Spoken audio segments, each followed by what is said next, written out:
Good morning, guys. Just wanted to get everybody kind of caught up on what happened, what kind of went on yesterday. And yes, it's a little bit, you can see my breath, a little bit chilly this morning. I got my shuka on. You can see you see the beautiful Mount Kilimanjaro behind us. It is the sun's hitting it, but it's not hitting us yet, and so that's what's awesome. I'm gonna try to pan over here. You can see the sunrise. Oh, it's bright, huh? So it's coming up. It's absolutely beautiful, and just kind of want to do a day 4 journal. Day 4 was yesterday, and wow, what an amazing and incredible day. Really cool stuff. I had intentions on getting video and pictures of Kristen teaching at the school, but Maximus was sleeping, and I had Maximus and Faith, and so Kristen and them left about 15 minutes before I did, because I was going to wake him up and go over. But the guy who's basically like the chief, what we would consider like the chief, and Joel said, "Hey, I want you to walk with me." And so I said, "Yeah, absolutely." And he said, "I want to show you some stuff." And I was like, "Yeah." So I put this little thing on. I had Max in the front, had the diaper bag on my back, and then was walking, that Faith walk. Sorry. Oh man, birds are awesome this morning. And so anyway, so we go over, and we're walking on our way to school, and he has some, obviously some things to do with other people in the village here, and talk with them, and stuff like that. And then Kristen and the other lady who is here, her name is Sol, and Becca and Allie, so they all went to school. But they start coming back, and we're watching them walk back, and me and Joel, we're talking about, the pasture lands, that they have here, I'm just trying to think of how can we help them, their grass grow. It's a different kind of environment here than what we have, in the States, but anyway, so just talking with him, asking him a bunch of questions about their grass and what his cattle eats, and stuff like that. So, but anyways, as we're standing there, he goes, I just start seeing Maasai men they just start running. And so I'm looking, and he goes, "You see those men running?" And I say, "Yeah." He goes, "They're running because there's a lion trying to attack our cattle right now." And I was like, "Oh." And so he goes, "Do you want to go?" And I said, "Yeah, absolutely, let's go." And so, dude, we just, Kristen was there, I left Max and Faith. So I had already taken Max off and given him to her, because he was wanting her, and so I already had all that given to her, and we were kind of talking together. And then, but anyways, me and Joel, we just took off, and we started going towards where the lion was attacking the cattle, and with all the other Maasai men. And so we just start running out.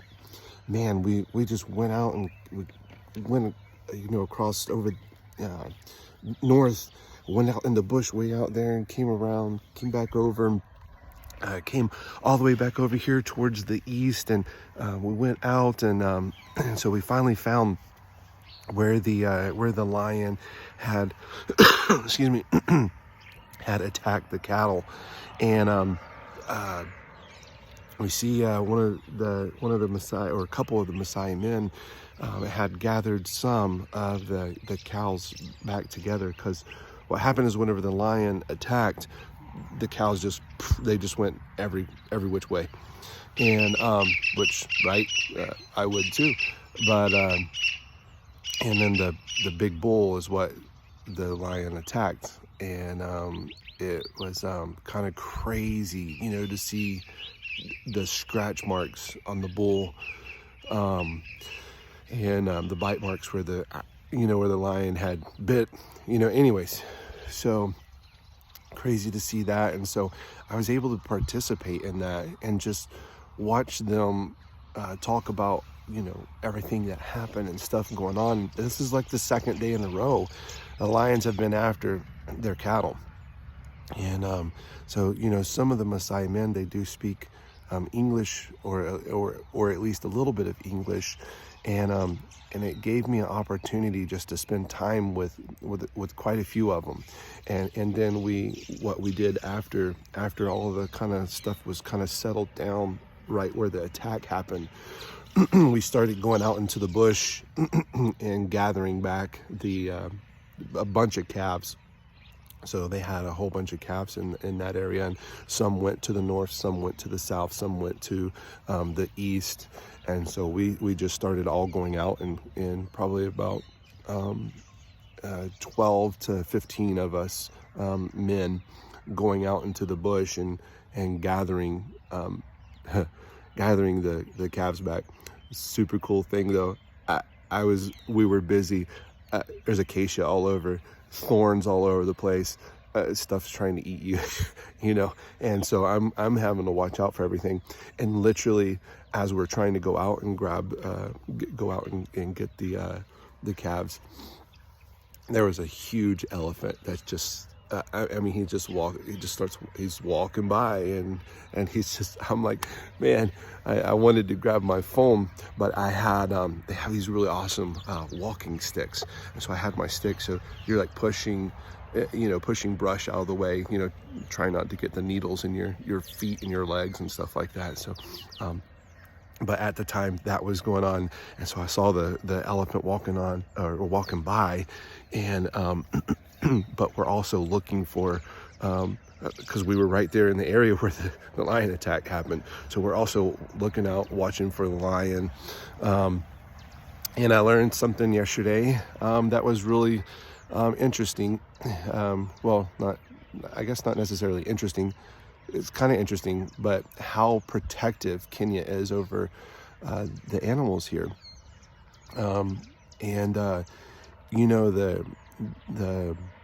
The Maasai, that's how they live. That's their way of life, is the cattle. Well, they were telling me that, in Kenya, if even though the lions attack their cattle, in the old days, what they would do is they would hunt that lion, and they would, take it out. In the old days, they can't do that anymore. Because of laws of protection on the lions. And they were telling me it's like a life sentence. If you kill a lion now, it's like a life sentence in jail, and I guess like 20 million. I don't know if that's 20 million US or if that's 20 million shilling. I don't know. But he said it's 20 million and a life sentence. And I was like, oh. And he said, so we can't retaliate against the lions, and so we just have to be out here, and it's kind of like they keep coming back. You have to deal with it. And I was like, wow, that's kind of incredible. But so we were walking through, and anyways, long story short, we wound up being able to gather all the cattle back, brought them back through the back, right back here where you see, and we brought the cows back over here, and got them all back to the Maasai land right over here, where there's quite a few. There's different villages right here where we're at, but they're all the same, from the same like village area. But once it gets the boma can't be too big, so they just separate, and they just have several bomas around. So anyways, but there's kind of like one central location. That was where we were at, and it's from where I'm at right now. That's west of where I'm at right now. Right over there is kind of like known as the most central boma. And we were there with all the men, and some of the calves and some of the cattle.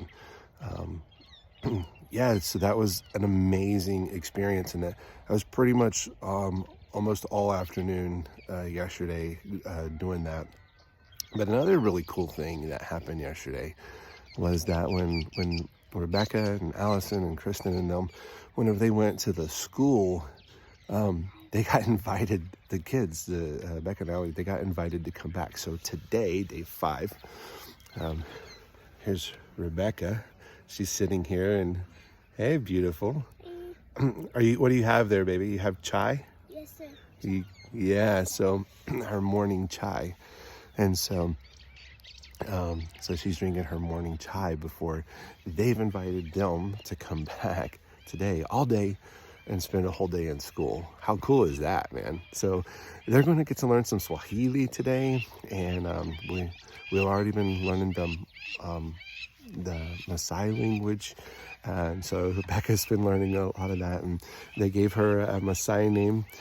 Baby, what'd they give you as your Maasai name? Nashipai. Nashipai. So, and Nashipai means happiness. So, and happy. So, that is really cool. But, and then there's Kristen. She's out here sipping on her chai. And so we're out here 6 a.m. starting our day. And that's what I was going to tell you guys. So last night, right out here behind us, so last night and the night before, we've heard lions. And not last night, but night before, man, the dogs were out here. They were going crazy, barking like almost all night. And you could hear, so the cows, some of the cows have bells on, and you could hear the cowbell, ding, ding, ding, ding, ding, ding, ding, ding, you know, all night long. It was crazy. And they said that, so yesterday morning we woke up and we're like, hey, what was going on? And the men that were out here, they said, well, because they have men that they're like up all night and they watch over, you know, the cows and, you know, and stuff like that. And so what was going on? And they said, well, there were lions and hyenas out here last night. And I was like, the hyenas are ones, you know, well, of course you don't want to play around with a lion, but hyenas aren't scared of anything, you know. At least you can scare a lion off. Hyenas they're pretty aggressive, and they attack in, you know, in large packs. But anyway, so lions and hyenas were out here last night. Well, this morning I woke up a couple hours ago, and I could hear the lions right out here, you know, and they were right out here talking to each other. And so they're already here, man. They're already out here. And so today's probably going to be another adventurous day. I think it's amazing and awesome that Rebecca and Allison get to spend the whole day at the Maasai school over here. That's just awesome. But today is Friday. They've been playing kind of like soccer and cards and all different kind of stuff with the kids. Volleyball. They've been playing all kind of cool games with the kids, and just getting to know the Maasai children. And man, they've just been having a blast, the Maasai children, and Becca and Allison and Faith. And Max is still kind of young. He kind of runs around, and because they want to come up and touch, you know, they want to touch you and stuff like that. And Max he's not really too much of a big touchy kind of feely person right now. So, but he still gets out and he plays around. He just starts grabbing rocks and dirt and stuff like that, you know, and starts running around and stuff like that. But then they've been having a blast with the children here, and Kristen's been she's been talking a whole lot to the Maasai women. She got the chance just over here. You can kind of see that right there, that house right there, right there, that house, and then the house right next door to it. There was a woman who was there, and Kristen just kind of, she was out, and she came out and said hello. And so Kristen got to stop and spend, babe, how long did you spend? Maybe like 2 hours, 2.5 hours with that lady, and just talking. And she was just so grateful that Kristen just stopped and talked to her. And it's like, wow. And so when she was talking with her, she said, I want to give this to you. And she said, just because you just stopped and talked to me, I just want to give you this gift. And that's kind of like, I mean, that just kind of makes you go, wow, that's amazing. But today we have a lot of things going on, and planning on doing some the place where we're staying at, which is this place right here. There's our water that we have. It needs some work, so we're planning on doing some work. Yesterday we had no power, so which is fine. We don't care. But we had no power all day yesterday. But we need power to do some of the things that we're doing, because we don't have a generator, because the generator that they had here, they donated to a church. And that was another really cool thing that happened yesterday, is that we met Pastor Samuel and his wife, and they started literally on the other side of the house that we're staying in. On the other side, there's a acacia tree right there, and they started the church right there. And so they first started, they only had about 3 to 4 people that came, and then it got larger and larger and larger, and until where they moved it to another tree right over here, which is a bigger tree, so that people kind of sit under and get, shade.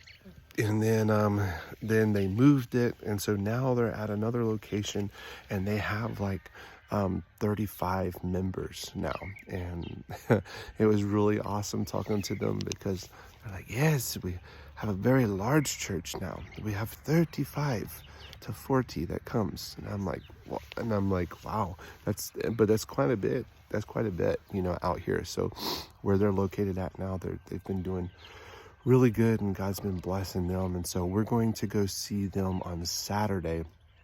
Not this Saturday. This Saturday is kind of like our celebration that we're doing. That's tomorrow. And we're bringing over a bunch of Maasai, and we're going to slaughter some goats, and we're going to have some goat meat, and I'm going to have a good celebration here around the fire. I'm sitting around the fire pit right now. You can see the fire, a Maasai fire. So it's not a Mzungu like me. I'm a Mzungu. It's not a Mzungu fire. They say Mzungus build too big fire. Maasai fire is small. So, but anyway, so we're going to have that celebration on Saturday, and that's this Saturday. But next Saturday, we're going to go visit Samuel and their church, and where they're at in their house, and their family, and we're going to spend some time with them. And they've invited us over for lunch, so that's going to be great fun, because we're going to be that's kind of when we're starting to kind of wind down here to start getting ready to head back. But the amazing thing is, next Saturday is not the 21st, it's the 20th. So that'll be the 20th. We'll be doing that. But the amazing thing is, man, it's been a lot of relationship building, which is what we wanted to do. And that's what we do. We're just trying to help out where we can, building those relationships, grabbing water, and hiking water out to the boma that's here. The well is see that right there, that large acacia tree. I'll go to the well and do a little video at some point in time, but the well is about 800 to 1,000 yards on the other side of that large acacia tree. So you go to the well, get the water, hike it all the way back here. When you're talking about, like, 10 to 15 gallons at a time in the bucket, and you see these women wearing it on their head and they have the strap, you know, and holding, and they put the bucket on their back. Man, that's just amazing to me. Just amazing how they do that. But helping with that, helping with whatever we can, just to try to talk with them, walk with them, teach them some English. They teach us some Maasai language, and they teach us some Swahili. So that's been really cool. And then they teach us about their culture. And so, and then we just have a lot of really good time together. So as for now, I'm going to try to see. You guys have been seeing Mount Kilimanjaro. I've been trying to show you guys that in the background. This is what we're looking at, you know, every day. Today is the clearest day that it has been, though, by the way, every day that we have been here. And you can see they have two peaks, this one and this one over here. The second peak right here, this peak right here is taller. I think they said, I think this one is, it's a pretty tall peak, but this one here is over 19,000 feet tall. But I was looking out because we had zebras just walking through yesterday and some elephants, and I was just going to look out and see if there was any I could show you guys. But there's not any there right now, but there definitely will be some there later. So, all right, guys, until next time, bye.